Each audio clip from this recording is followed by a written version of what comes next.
Okay, so my next contact event number 2, happened in Coquitlam, spring of 1995, and I was 17 years old. For those who don't know, this here is Vancouver, and Coquitlam was over here. This is Vancouver's in British Columbia in Canada. Coquitlam is the suburb I grew up in. This is Mundy Park right here where my mouse is. And so the last contact event actually happened over here. This is Dr. Charles Best, the junior high that I grew up in. And I was coming home at 10 or 11 at night and had a contact event, had the 16-year-old contact event right there. The next contact event, my home is right over here, and I was coming home that night. My next contact event happens right outside my home, just a kilometer away from the last contact event. And it's inside Mundy Park. Mundy Park is a 400 plus acre forest, lush. It's a very beautiful space. I used to hang out there as a teenager and party there with my friends. And but I lived so close, I would hop the fence at nighttime sometimes and come in here and have a smoke. I used to smoke at the time. So that's a close up right there. I lived right there, jumped the fence. This wasn't all here, it was all just bush and stuff. And there was a pathway and I come in, this is Lost Lake. There was a bench here and I used to smoke there. And I would show up at like 8 or 9 at night, but what I did this time, I'd never done before, and I never did it ever again. I was in bed trying to sleep, and I was, for unknown reasons, compelled to leave my bed at night and decided to go into the forest. And it was a school night of all, and I decided this is what I wanted to do. And when I did it, I had a contact event. So what I'm going to do right now is I'm going to play a video where I didn't know the exact spot where this occurred. I had it in my mind. I'd seen it in my hypnotic regression, and I saw detail of where this event occurred. I saw a tree. I saw a log had fallen to the right of the tree, and I saw that the log and the tree were very tight, and that the being had walked kind of came out from that tree. And I'd seen it, and I'd known it had occurred, and I needed to go find it. It kind of helps me to find these locations where these contact event occurs. So this is the video. Let me just grab it here. Okay, I'm out here today. I'm at Mundy Park, where I had a contact event happen when I was 17, and it was 1995, spring of 1995. And I lived over in one of those houses over there. I believe it's the third one, a beige house over there. And I was compelled one night to come out to the forest out here at Mundy Park. And there's a lake that we'll walk to back in that way. And I was compelled to go out to the lake, and I had a run-in or a contact event. It's a very strange thing I did, that I was compelled to come out in the middle of the night. I was in bed sleeping, or I was in bed trying to go to sleep. And I, for whatever reason, now I did used to come out here in those times. I would come out here at nighttime, sometimes 8 o'clock or such at night. But this wasn't a weird event, and I do remember doing it. But I had no memory of the actual run-in with the being. But what's really strange about this event is that it leaves a screen memory of an owl that I never saw. And owls are very common in the abduction phenomenon. And so the event is really weird. I haven't actually found the spot in the forest where this event occurred, and I'm here today to try and kind of piece together the feeling.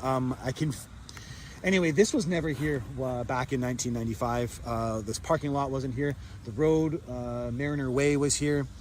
But this was all basically like that, like forested over with the power lines here.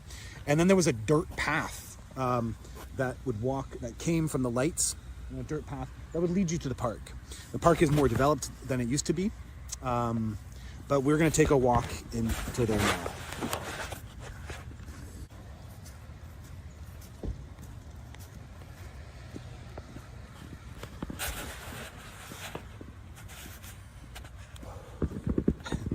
I've been emotions about being here, about that event. It's really wild. What's weird about this event too is this was the first event that I had because of the screen memory. So I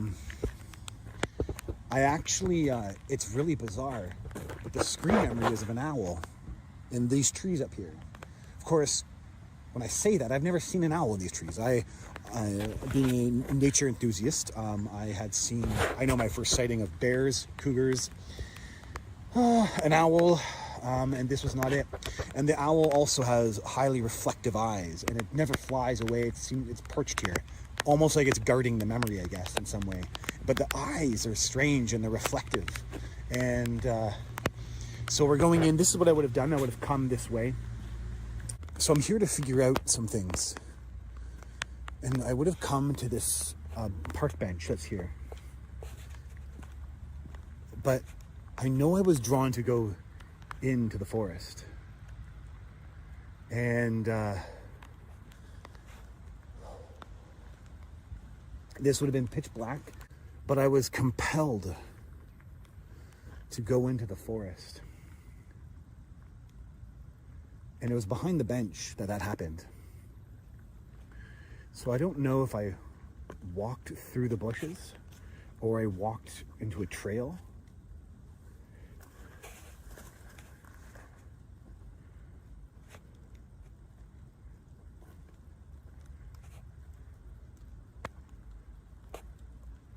What's also kind of crazy is that things may have fallen that hadn't fallen back then. So I don't know. I don't really know. But somewhere in these parts of the forest, in this part of the forest, I sat down with a gray alien that had compelled me, pulled me out, and basically drew me into the forest. As I'd felt compelled one night to come out to the park, out to the lake. Then from the lake, this urge, this hey, come here kind of vibe and sensation.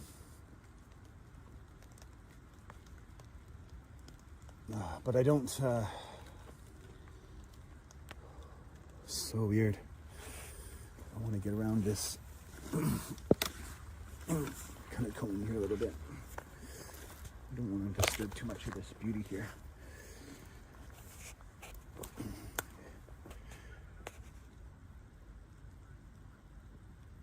I mean, the truth is that 20 years ago, so none of this debris, see, that's not 20 years old. I don't even know how to measure a fallen tree that looks 20 years old. But it...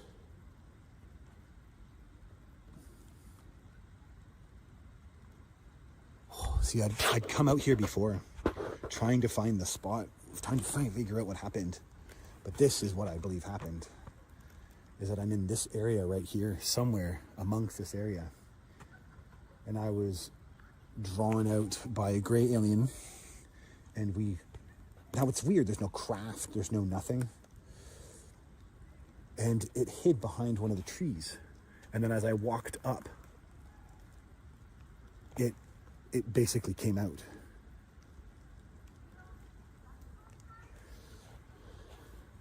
Now, I'm not finding anything in here that's really 100% matching my hypnotic memory, the memory that I had of the event. It's really hard to know.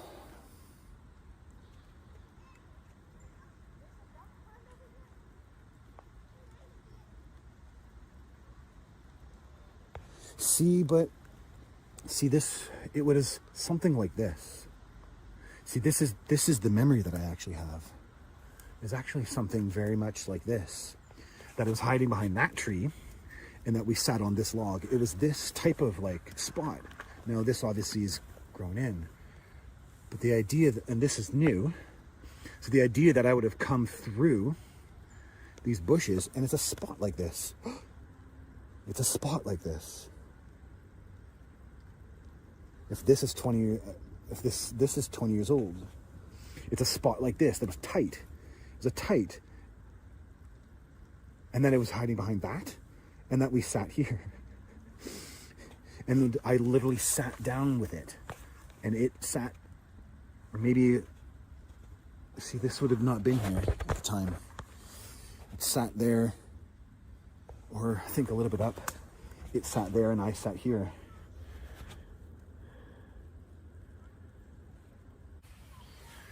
So I just spent some time scouring the forest around me here.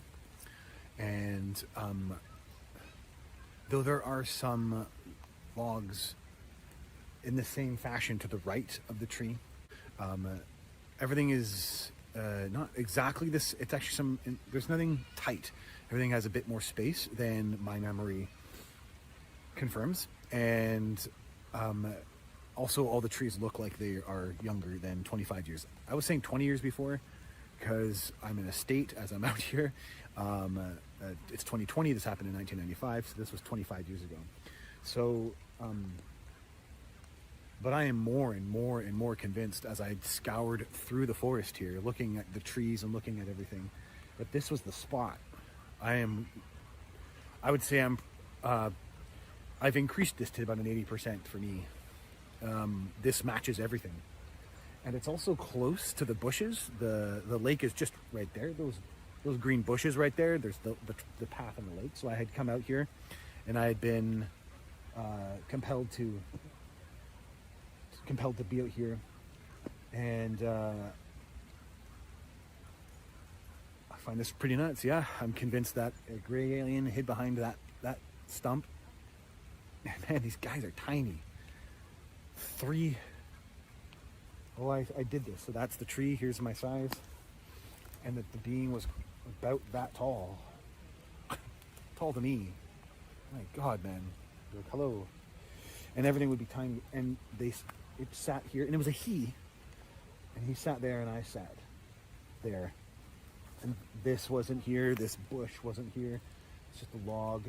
And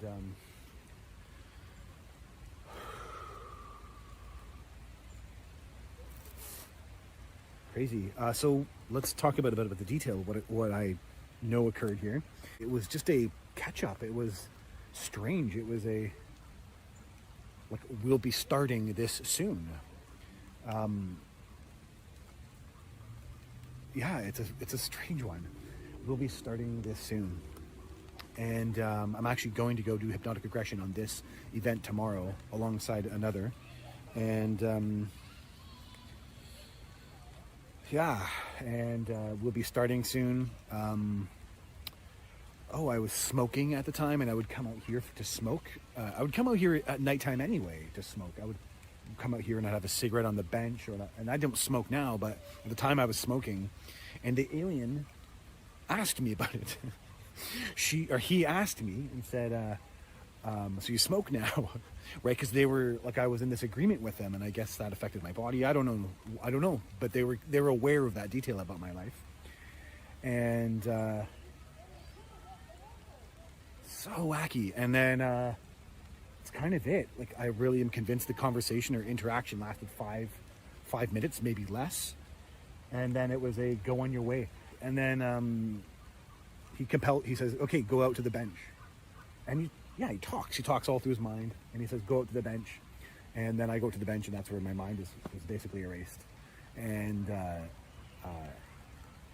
but I'm left with the impression that I created something in my mind that I was like, oh, I was talking to a really wild or a powerful wizard or something. And I was like, oh, that was a really, really powerful imagination. And then I'm like, okay, I'm done. I want to go home. And then I go home and I leave. And so it's this brief interaction that happens out here. And yeah, but I really, I think it's wild that I found something that matched what was in my hypnotic regression, what was in my memory. And yeah, that's that. Last time from this perspective as I'm sitting on the actual. I also wanted to say this, that it's clear here. You can see that I made a direct beeline. That's the bushes right there. I hope I'm pointing that correctly. That's the bushes right there. That's the path. And I literally would have made, this log wouldn't have been here because it's clearly new. And I would have made a direct beeline right here. And this is what he was compelling me to kind of come out and hiding behind this tree here. So that's the video there. And Yeah, I get memories by going out to these locations. So I get more detail, more understanding about what occurred. So I get lots of value. So as I mentioned that there was a screen memory here. So first off, I want to explain what screen memories are. Sigmund Freud is the first one who started screen memories. So the term screen memory comes from him. And the idea being is that the brain sometimes can experience traumas or extreme events that are so shocking that the mind makes up what it experienced. So it kind of recreates or overlays an image. So for example, you saw a murder when you were 5 years old. You might think that, I don't know, a clown had came into the house. You might think of something really extreme and it might overlay that memory because it was so shocking for your mind to witness. Now that's a really bad example, I apologize. But that was the idea, that people were assuming that in the alien contact events, when they had screen memories, that is because the event was so traumatic to the contactee or the abductee that they had just blocked it out of their brain. Now there's pretty substantial evidence that the beings themselves put those memories into people, that they actually remove the other memory and overlay it with another type of memory. And that's what happened here. I had a memory of an owl that never flew away, as I mentioned in the video, and its eyes are highly reflective. And it was actually that memory that really started to break things. And I've actually had several screen memories. But once I understood that this was a screen memory, it made the other ones all of a sudden made sense. And of course, that theory that it's covering up something traumatic isn't accurate, because this wasn't a traumatic event. I was the one who was excited to see these beings. So it was clearly just a memory to kind of just to block and to cover up the actual event alone. These are the bushes that I walked through. I don't understand it. I was compelled to kind of just walk through. Now I want to back up a little bit and just kind of give the story in detail because I didn't do it in the video fully. I'm compelled to come out into Mundy Park in the middle of the night. And as I come up to these bushes that are right behind the park bench, I just want to go into them. I want to be bold. I'm a teenager and I'm already breaking my boundaries. I come into the park alone at nighttime at dark, and I love it. I love the feeling of pushing my boundaries in these ways at the time. And so I wanted to do that. I wasn't even reasoning why I wanted to. I just wanted to go into the dark forest, almost bushwhack in the middle of the night. And so I did it. I just walked right through these bushes, went forward. And as I was going out there, this is the tree. The gray alien kind of comes around the side of the tree and like puts up his hand, and there's a sense that he touches my mind. Now I don't think he actually reaches up and touches it. I think he does a psychic thing and opens up the memories. When the memories are opened, I'm aware of the last contact event. I remember the craft I saw, the amber engine lights, how it was underneath the craft, the joy, the white room elated me. So it was the memories all over again. I don't think I comprehended what exactly I experienced because it was so beyond my comprehension as a 16-year-old, but I was aware that I loved it. I was aware that I loved these beings. I knew who these guys were. I was so excited. I remembered our agreement. I remembered all the details. So I was elated, and then it kind of calmed me down from the event, from kind of the shock of seeing this thing come out to the side. And then we sit on this log here, and he sits down too, and he's 3 feet tall, maybe 3.5 feet tall. He's really tiny. And then so this is it. Would kind of, it's the same picture, just made darker, and kind of giving the feel of my contact event with this being. And I'm the one who initiates the conversation. So I'm really excited to talk with this being, and I'm like, what's going on with our agreement? Like, when does it start? And so he's like, soon. I want to do this. I want to fulfill what we're doing. So they gave this all to me, and I love it. I am super excited for this, what's happened, and I'm sold. So I'm like, I can't wait for this to start. When does our agreement start? When does this happen? I haven't seen them in 1.5 years at this point. So I was aware of it, and I was aware that they were planning this out, and I just wanted it to start. I was so excited for everything that was occurring. And he's like, patience. Everything is going well as planned. There is a timeline. We're coming soon. And so as a human, as I'm doing right now, I emote and I talk, and I'm talking with my hands. he talks with his hands when he's speaking telepathically. So he's, yeah, it's just quiet like this. All it's but in the converse, it's emoting properly with him as he's talking. He talks with his hands, and his vibration is friendly. He's just this friendly little being. It's almost adorable. His eyes are reflective, though. That's a weird thing. Their eyes are so reflective that they reflect just even a little bit of light. Like just this, it's just an insane degree of reflection that comes off their eyes. And I could see the reflection in his eyes in the dark even. But no, I don't see the details of how many fingers he had. It's a great question. And he's just a tiny, he's like, he's thin, right? He's got the thin arms. He's very, very thin. And he's just this tiny, thin, big head, not massively large, but big head. And then the eyes are just super highly reflective. He looked like a typical gray, like the picture that you have on the meetup. And there's the one that goes down the scale, and there's a tiny one there. It was like that, like a very tiny, tiny guy. And yeah, but friendly, just emoting friendliness. And so yeah, patience, everything is going well as planned. There's a timeline, we're coming soon. And I'm like, what do I do? I want to know what to do. I was excited. It will be time for you to open your mind soon. You will need to open your mind. As a 17-year-old, I don't know what this means, but it sounds great. So yeah, it sounds good. And he throws out an image.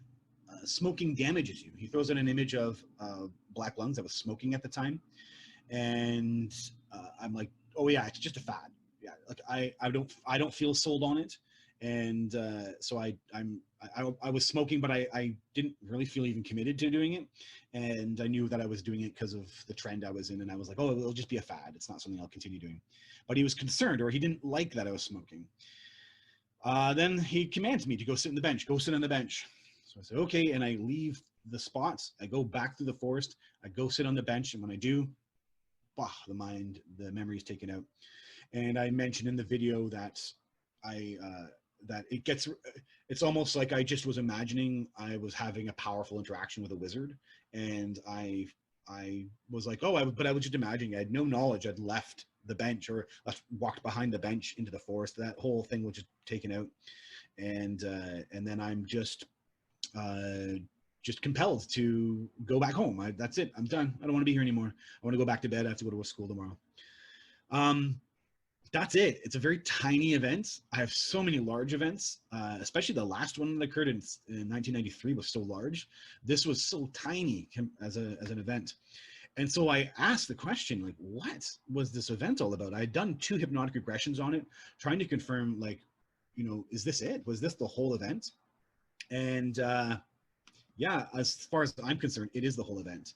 There was no craft. I wasn't even in any type of vehicle. It was an alien out in the woods, and I didn't see anything else except for just him being there. And it was super brief. But it seemed like a reminder. It seemed to be we're here. Like, we're here, and like, don't forget that, or no, we don't forget about you, almost. Like, not that I was going to forget, but not even that I was remembering, because my conscious life had no knowledge of these events. But they really wanted to impart that the halfway mark, that it's coming, don't worry, this will be happening here soon. And there's a fact about about their presence, that because I'd had experienced this kind of spiritual elation with these beings in the White Room, their presence would jar me, actually, and jar my subconscious into wanting kind of a more spirituality in my life. It created a hunger, actually. In times, their presence made me long for the experience of the White Room. So they made me hunger for the experience. So I had experienced this, not just a spiritual elation. It was like my source. No human could ever comprehend what I experienced in that White Room. It was the purity of myself, kind of at the core of my heart, my spirit energy being. And because I'd experienced it then as a normal teenager, I was longing for it. And whenever time I would meet with them, it would kind of push up that longing that I want, that to have that experience with them. And that's what I write the book about. I really try to document I think it's fascinating for me that there was this kind of subconscious experience going on. I was dream journaling, and so I recorded the dreams that I actually now see were them and their influence on me. And I find it all just really fascinating. And it's obvious to me that that's what this was. That when I would meet this being, where I met this being, within months, I think about a month or two, I picked up my first spiritual book. Between the last contacted event and this one, I wasn't a spiritual person. I was a punk rock teenager who really just liked playing music and wanted to get along and hang out with his friends. I had no spirituality in me at all, and it seemed to like jar me. It seemed to push me to get my first book. And once I had the book, I had my first book. I don't want to give kudos to what that book was, but I had experiences off it right away. And I was sold. I want more spirituality in my life. And that's it. If there was more to this, I don't know what it is. I did 2 hypnotic regressions on this, and so I don't have any other understanding of what this contact event was about, except for I believe that they were actually just saying, hey, we're here and don't worry. And then also to give a little bit of a push to make that desire for spirituality to kind of start showing up in me.